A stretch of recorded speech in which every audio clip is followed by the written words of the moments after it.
Amigos, que Dios les bendiga. Bienvenidos a una nueva edición del Evangelio Diario. Estamos a martes 14 de diciembre.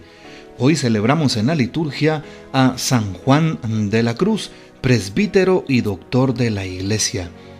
Este religioso carmelita español, a los 25 años, se encuentra con Teresa de Jesús, que por ese entonces emprendía la reforma de la orden carmelita.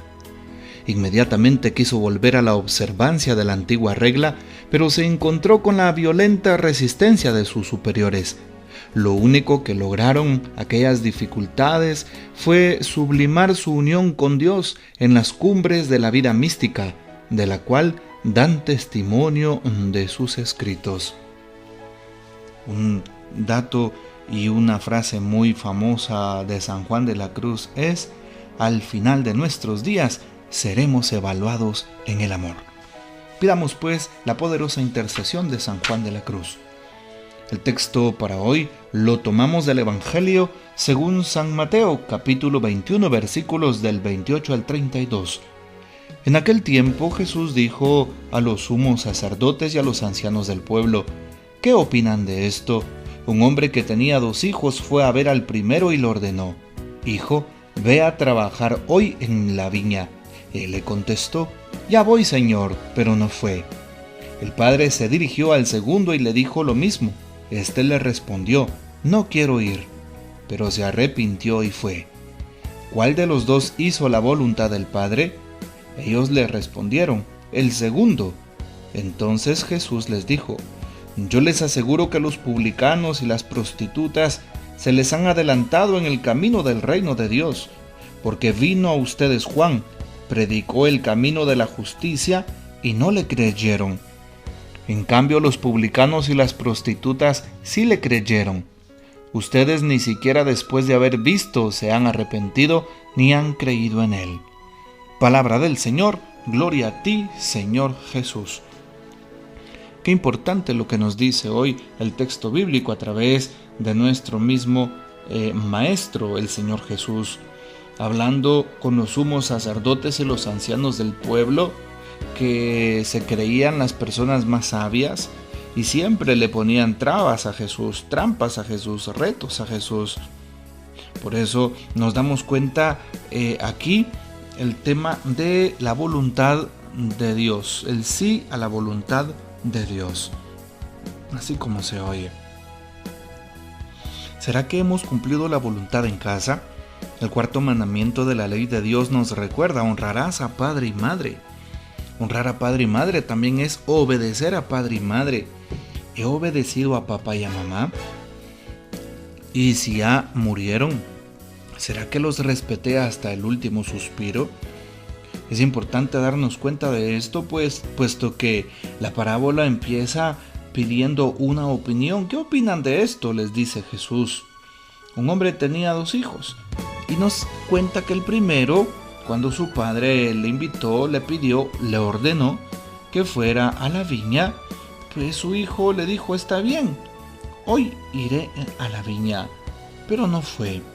Y el segundo hijo, el que delante del padre se niega, sí fue y hace su trabajo. Es decir, esa confianza en Dios, ese cumplimiento de la voluntad de Dios, ¿sí? Ese sí que podemos darle a Dios. Muchas personas le dan a Dios un sí como una llamarada de tusas.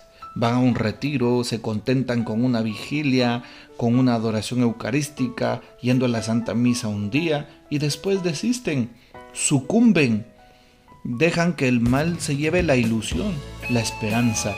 Y aunque le digan sí a Dios, ahí en ese momento presente, en la Eucaristía o en el momento más álgido, más alto de la actividad, muchas veces le damos la espalda. Aunque se le diga así a nuestro Señor, le podemos dar la espalda con nuestras propias actitudes. Y lo contrario, le podemos decir al Señor que no, podemos estar rebeldes y después el Señor cambia también el corazón. En nuestro corazón, nos damos cuenta que reacciona, se arrepiente y busca el actuar divino, el actuar del Padre. Por eso la voluntad de Cristo la estaré cumpliendo.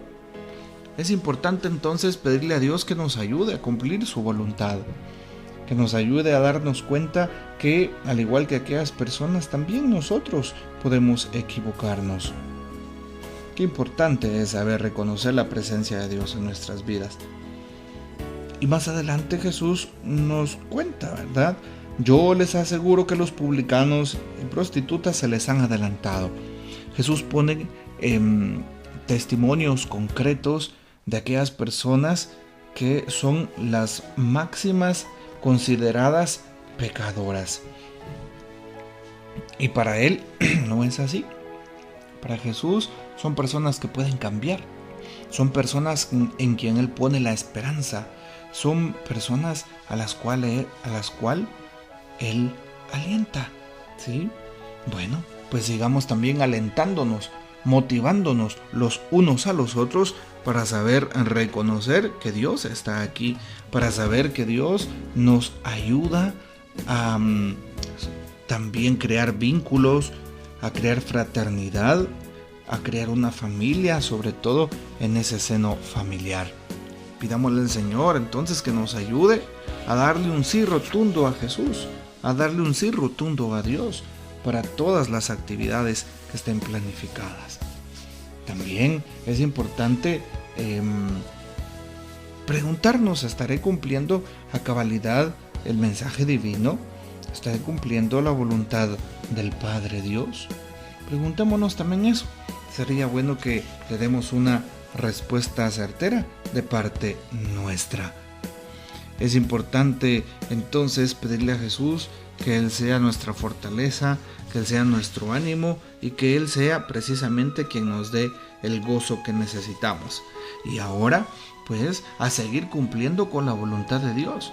No a decirle en un ratito, sí, yo voy, y pues en el instante de decirle que no. Creo que es bien importante darnos cuenta que, pues, Jesús nunca nos negaría. Jesús nunca apartaría su vista de nosotros. Jesús jamás nos dejaría solos. Y por eso es que hoy abrimos ese espacio precisamente para que ustedes puedan abrir el corazón a Dios. Hemos abierto este espacio, el espacio de la meditación diaria, el espacio del Evangelio, precisamente para abrirle el corazón a Jesús. Así es, y decirle, Señor, mis pecados muchas veces no me dejan actuar, pero movido por tu palabra, echaré las redes. Confiando en ti, echaré las redes. Siempre sigamos echando las redes para cosechar almas para nuestro buen Señor Jesucristo. Que el Señor nos bendiga, que María Santísima nos guarde y que gocemos de la fiel custodia de San José. Y la bendición de Dios Todopoderoso, Padre, Hijo y Espíritu Santo descienda sobre ustedes y permanezca para siempre. Amén. Que el Señor les bendiga y hasta mañana.